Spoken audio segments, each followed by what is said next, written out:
नोरमा group, जो सोचता है वो करता है। आपके अपने सपनों का आशियाना। बिहार की राजनीति में एक बार फिर से एक नया ट्विस्ट आ गया है और ये ट्विस्ट कल नीतीश कुमार के फैसले के बाद से आया है। नीतीश कुमार की तबीयत खराब का जैसे ही हवाला दिया गया और उसके बाद उनके सारे कार्यक्रम रद्द कर दिए गए, उसके बाद से जहां एक तरफ नीतीश कुमार के स्वास्थ्य को लेकर के लोगों की चिंताएं हैं, वहीं इसे राजनीतिक रंग भी अब दिया जाने लगा है।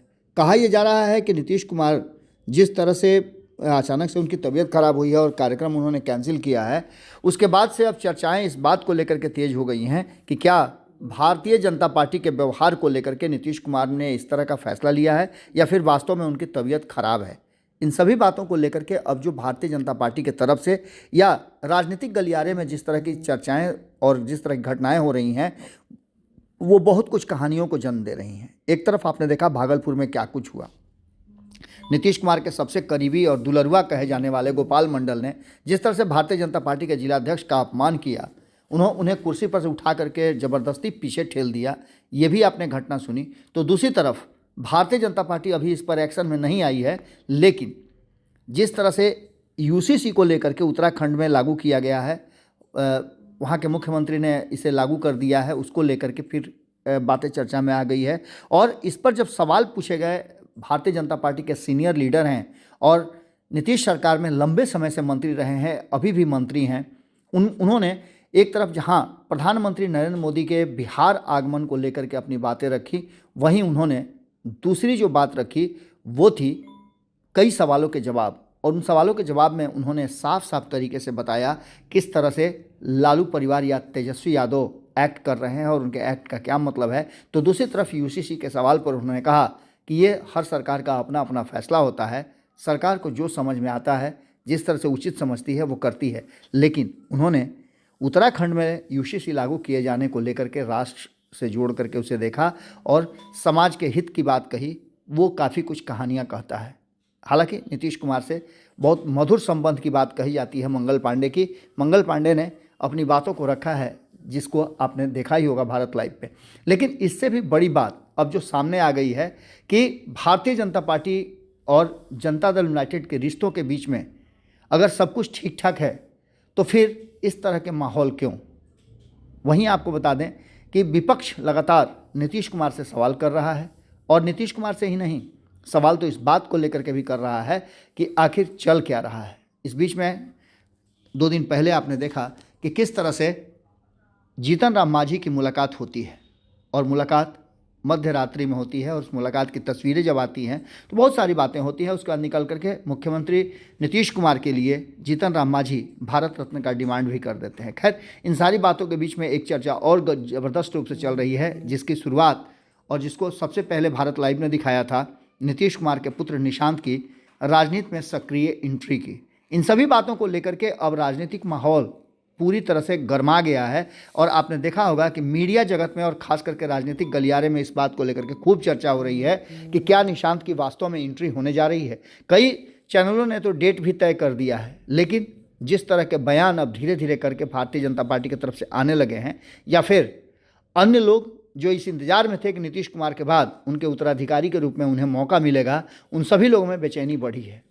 यही कारण है कि आपने देखा होगा कि भारतीय जनता पार्टी भी जो लंबे समय से 20 साल से इंतजार कर रही थी, उसके खेमे में भी कई तरह की बातें सामने आई हैं। इसका सीधा सा मतलब है कि जो बातें नज़र आ रही हैं वो इशारा कर रही हैं कि खेल तो होगा। भारतीय जनता पार्टी के कोटे के मंत्री जब सीधे सीधे आरोप लगाते हैं, चाहे वो नीतीश कुमार के पहले जो 2005 के शासन थे उसको लेकर के हो, तेजस्वी यादव के बयान को लेकर के हो, या फिर मोदी के बिहार आने से पहले एक बड़े खेल की जो उम्मीद की जा रही है उसको लेकर के भी। अब देखना होगा कि आगे क्या कुछ निकल करके सामने आता है। लेकिन एक बात तो तय है कि इन बयानों से स्पष्ट है कि सब कुछ ठीक ठाक तो नहीं है। देखना होगा कि इसके परिणाम क्या निकल करके सामने आते हैं। 1 महीने बाद प्रधानमंत्री नरेंद्र मोदी भागलपुर आ रहे हैं और उसी भागलपुर से अगर गोपाल मंडल, जो कि नीतीश कुमार के करीबी में से कहे जाते हैं, वो भारतीय जनता पार्टी के जिलाध्यक्ष के साथ इस तरह का व्यवहार करते हैं तो उसके भी तो कुछ मायने जरूर होंगे। जुड़े रहिए भारत लाइव के साथ, खबरों का सिलसिला लगातार जारी है। बहुत बहुत धन्यवाद। आपके सपनों को हमने सजाया है, ई होम्स पैनोरामा को हमने बनाया है। ई होम्स मेरा एक सपना था जिस पे मैं पिछले 4 साल से काम कर रहा था।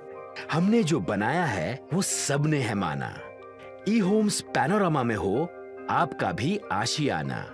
और फाइनली हमने 2021 में इस प्रोजेक्ट को लॉन्च किया। बहुत लोग अप्रिशिएट कर रहे हैं कि पूर्णिया जैसे शहर में, बिहार के, एक तो बिहार की बात करें उसमें भी पूर्णिया जैसे छोटे जगह में इस तरह का लाइफस्टाइल देना, ये सुन के हम लोगों को बहुत अच्छा लगता है। ई होम्स में हमने कुछ और भी किया है, जैसे हम जिस जगह में रह रहे हैं हमारी फैमिली सिक्योर हो, उनको सिक्योरिटी का ध्यान में रखा है।